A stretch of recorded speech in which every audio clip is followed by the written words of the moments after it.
You know how they say you should never look into a mirror in a dark room? That after a certain hour, it stops being your reflection and starts being a window. I always figured it was just some ghost story. You know, something you tell to scare your friends at a sleepover. I was wrong, and I'm begging you, don't make the same mistake I did. It all started, as these things usually do, with a dare. Not a real dare, it was more of a late-night conversation with friends while we were scrolling through spooky forums online. We found something called the mirror trick. The legend was simple enough. Go into a pitch-black room after midnight, light just one candle, and stare into your own reflection. The stories say that if you stare long enough, you'll see something else looking back at you. A demon, a ghost, some twisted version of yourself. Whatever it is, it's not you. I laughed it off, of course.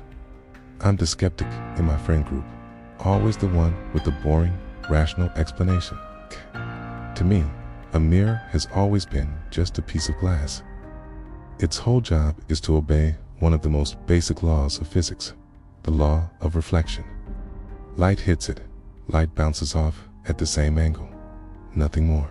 So, later that night, I decided I was going to do it. Not because I believed any of it, but because I wanted to prove how ridiculous it was. I found this old ornate mirror in my grandmother's attic, the kind with a heavy, carved wooden frame. It just felt right for my little experiment. I waited until the house was completely silent. It's that deep quiet that only happens after 2 a.m. I took the mirror into the bathroom, since it's the only room without windows. I killed the lights, plunging everything into total darkness. My heart was beating a little faster than I wanted to admit, but I just told myself it was the excitement of being proven right. I lit a single candle and set it on the counter. The flame cast these long, dancing shadows everywhere. I took a deep breath, looked up, and stared into my own eyes. For the first few minutes, it was exactly what I thought it would be. Incredibly boring. It was just me, a face lit by the wavering candlelight. I could see the tired lines around my eyes, the slight frown of concentration. I felt a little silly, but I was determined to wait it out. And then it happened. It was so small, so subtle. I almost convinced myself I imagined it. In the reflection, I saw myself blink. My own eyes hadn't moved. A cold shock went right through me.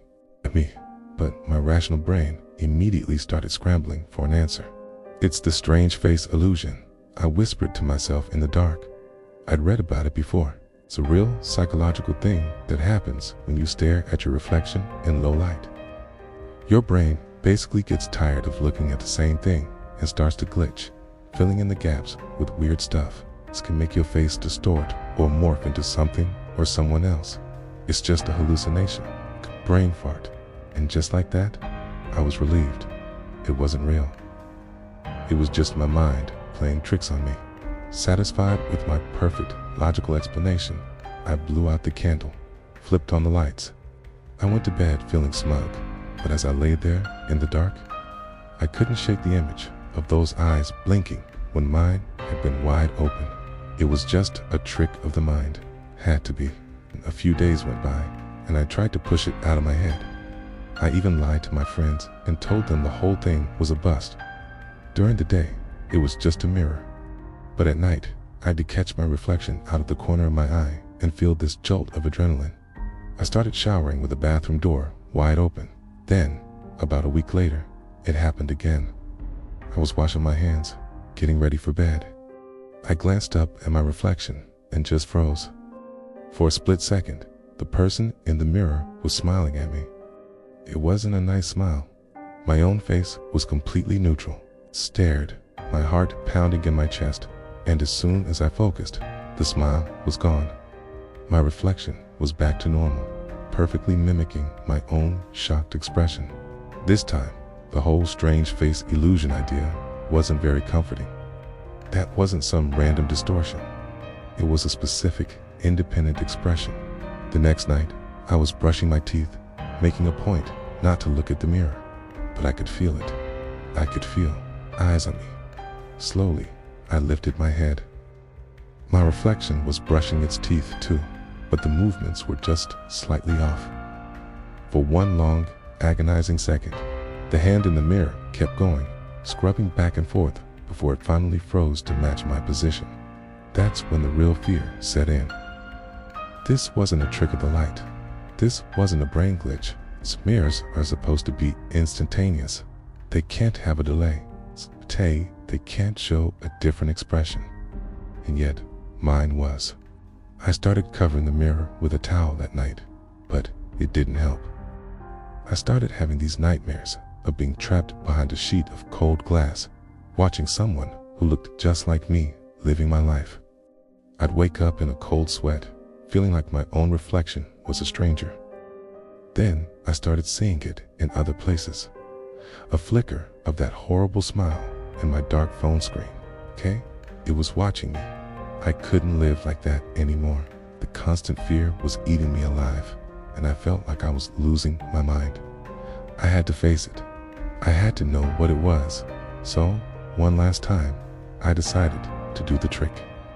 I knew it was a terrible, classic horror movie mistake, but I honestly felt like I had no other choice. Again, I waited for the dead of night. I went into that windowless bathroom, lit the candle, my hand shaking so badly I could barely hold the match, and I looked up. It was waiting for me. This time, there was nothing subtle about it. The thing in the mirror looked like me, but like a cruel parody. Its eyes were darker, sunken. Its posture was predatory, and it was smiling that same awful grin. It wasn't even trying to mimic me anymore. It was just standing there, staring. I was frozen. A scream was caught in my throat. We just stared at each other for what felt like forever. Then, it moved. It slowly raised its right hand. I watched, paralyzed with terror, as its fingers pressed against the inside of the mirror.